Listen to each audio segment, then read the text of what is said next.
دیوجانس کی باتیں، دادا اور دل دادا، انشے سیریل، 13واں انشاء، شارق علی۔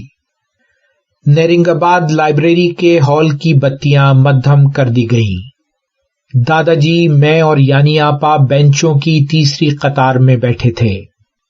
سر آغا جو فلسفے کے استاد ہیں اپنا لیکچر شروع کرتے ہوئے بولے، آج ہم ترکی کے شہر سائنوپ میں 404 قبل مسیح میں پیدا ہونے اور 323 قبل مسیح میں رخصت ہونے والے یونانی فلسفی دیوجانس کلبی کے انسانی خوشی کے تصور پر بات کریں گے۔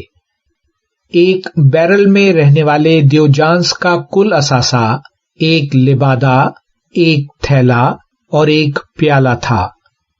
ایک دن اس نے ایک لڑکے کو اوک سے پانی پیتے دیکھا تو اپنا پیالہ بھی پھینک دیا۔ اس کے خیال میں پرمسرت اور دولت مند وہ ہے جو کم از کم پر مطمئن ہو۔ افلاطون اسے پاگل سقراط کہتا تھا، اور ایتھنز کے عام لوگ کہ جن میں وہ ہر دل عزیز تھا اسے کلبی یا سنکی کہتے تھے۔ ایک بار شریر لڑکوں نے جب اس کا بیرل توڑ دیا تو ایتھنز کے باسیوں نے ایک اور بیرل کا انتظام کر دیا تھا۔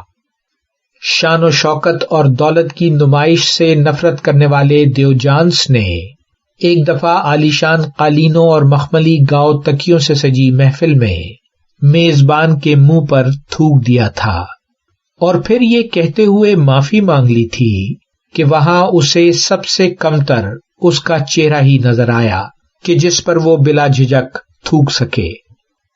سکندر سے اس کی ملاقات دلچسپ تھی۔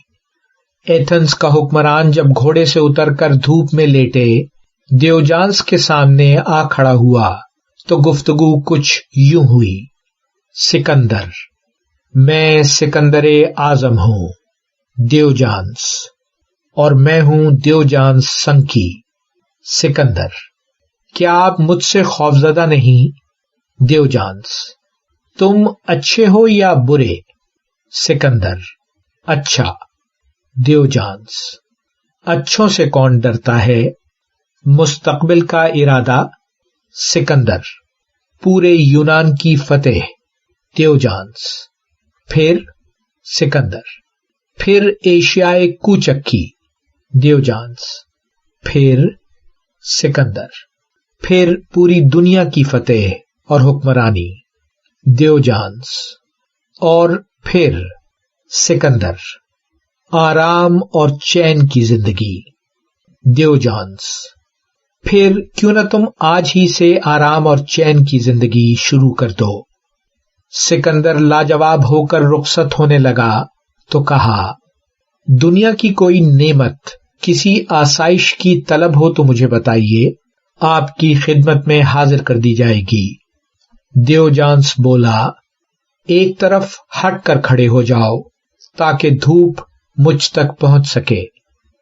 پھر سراغا وال کلاک کی طرف دیکھتے ہوئے بولے، خواتین و حضرات، دیوجانس کی کہی ہوئی باتیں قابل غور ہیں۔ وہ کہتا ہے کہ صرف ایک خیر، اور وہ ہے علم، صرف ایک شر، وہ ہے جہالت۔ نالائق شاگرد کے بجائے اس کے استاد کی پٹائی کیوں نہ کی جائے۔ کامیاب قوم کی بنیاد نوجوانوں کی تعلیم ہوتی ہے۔ اپنے آپ کو ایتھنز کا نہیں دنیا کا شہری کہنے والے دیوجانس سے جب کسی نے پوچھا، امید کیا ہے، تو اس نے کہا، جاگے ہوئوں کا خواب۔ وہ کہتا ہے سب چیزیں خدا کی ملکیت، عقل مند خدا کے دوست، دوستوں کی ملکیت مشترکہ، گویا سب کچھ عقل مند لوگوں کا۔ جاری ہے ویلیو ورسٹی۔